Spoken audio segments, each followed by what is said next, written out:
ఈరోజు మన భారత రాజ్యాంగ నిర్మాత భారతరత్న డాక్టర్ బిఆర్ అంబేద్కర్ 134వ జయంతిని పురస్కరించుకుని మన జిఎస్కేఎం లా కాలేజీలో జయంతిని ఉత్సవాన్ని ఘనంగా నిర్వహించారు.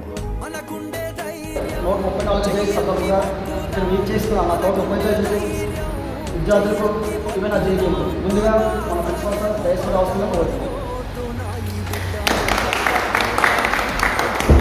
అలాగే రఘునాథ్ సార్ గోపాలకృష్ణ గారు దయచేసి అవుతుంది.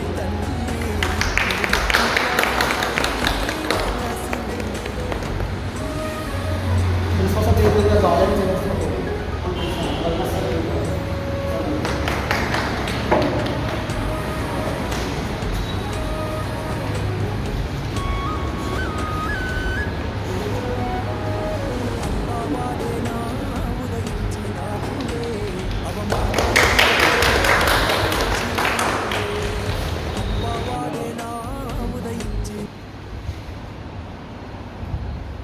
Congratulations to all for conducting this auspicious function of Dr. B.R.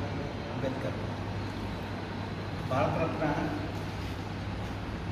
Dr. B.R. Ambedkar is a great man because clearly specified under the preamble of the Constitution. Everyone should try to help the poor people, and object of the Dr. Ambedkar also the same. So as a last student also, you are also try to help the poor and needy people. That is the main reason. Okay, thank you very much for providing this opportunity. Thank you. Raghunath sir గారిని మాట్లాడుతున్నారు.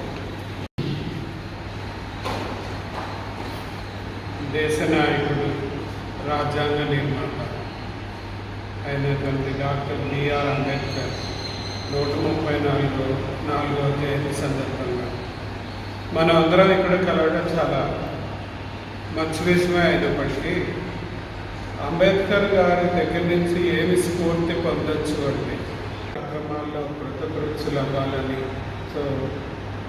ఆశిస్తూ నన్ను గౌరవంగా పెంచినటువంటి మీ అందరికీ కూడా blessing. Thank you. Thank you sir. అందుకు మన గోపాలకృష్ణ గారు మాట్లాడుతున్నారు. Respected our principal sir and my friends, అందరికీ గుడ్ మార్నింగ్. ఒక బాధాకరమైన విషయం ఏంటంటే విజ్ఞానం పెరిగిపోయిన తర్వాత విమర్శలు వస్తూ ఉంటాయి, కానీ ఆ విమర్శల్ని ప్రతిఘటించవలసినటువంటి వ్యక్తులు కూడా మౌనంగా ఉంటున్నారు. ఆ విషయం ఏంటంటే నేను సూటిగా చెప్తాను.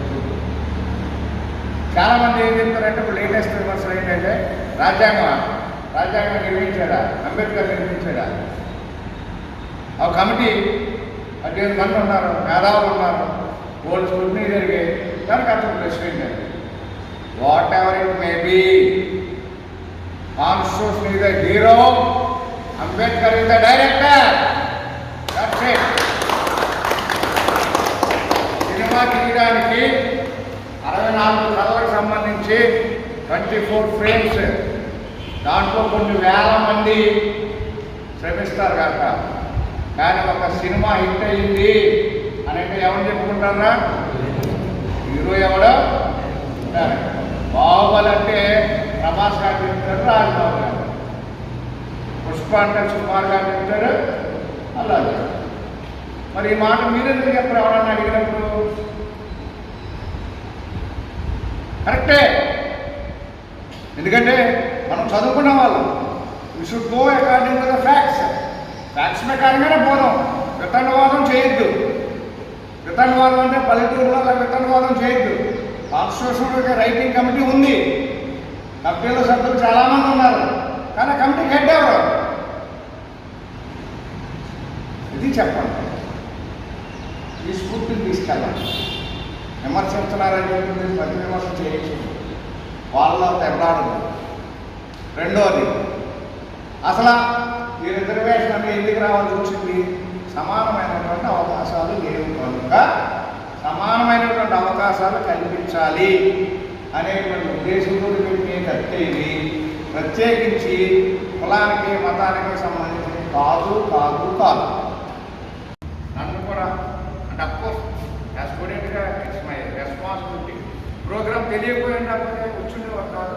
తెలియజేసినందుకు మా స్వరూప్కి వచ్చినందుకు మీ అందరికీ కూడా కృతజ్ఞతలు తెలియజేసుకుంటూ మరీ ముఖ్యంగా ఈ కాలేజీ విషయంలో ఏది వచ్చినా అది అకాడమిక్గా నాన్ అకాడమిక్గా లేదా రిలేటెడ్ టు మేనేజ్మెంట్ ఆ స్టూడెంట్ అనే సంబంధం లేకుండా ఏ కార్యక్రమమైనా సరే మేమున్నాను అన్నట్టు ముందుకొచ్చి మనందరికి కూడా కొండంత ఈ కాలేజీకే కాదు మన స్టూడెంట్స్ అందరూ కూడా ఉన్నటువంటి మన ప్రిన్సిపాల్ గారికి అదేవిధంగా 24/7 ఫోన్ చేసిన అడిగిన అలాంటి ఇది లేకుండా చాలా సున్నితంగా అన్నింటికి సమాధానం చెప్పే మా సార్ సార్ అందరికీ కూడా మనందరి తరఫున ప్రత్యేకమైనటువంటి కృతజ్ఞతలు నమస్కారాలు తెలియజేసి పద్ధతి కార్యక్రమం కావాల్సిన కోరుతున్నాం.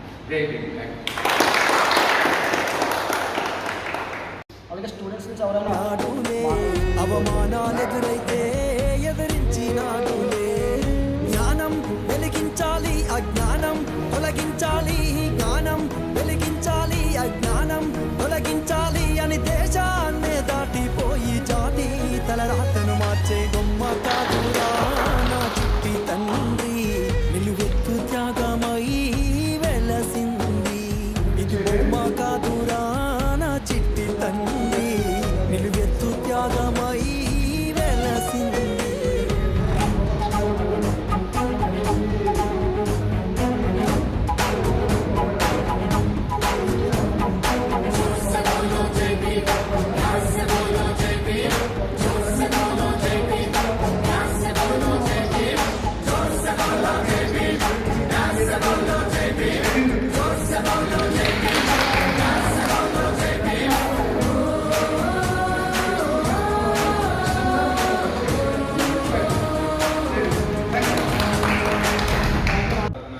ఈ సందర్భంగా కాలేజీ ప్రిన్సిపల్ అయినటువంటి మధుసూదన్ గారు మాట్లాడుతూ ఫండమెంటల్ రైట్స్, రైట్ టు ఈక్వాలిటీని గురించి మాట్లాడారు. ఇంకా కాలేజ్ ఫ్యాకల్టీ అయినటువంటి రఘునాథ్ గారు ఆయన కోసం మాట్లాడుతూ బాబాసాహెబ్ అంబేద్కర్ అనుసరించిన మార్గాల్ని నేటి యువతరం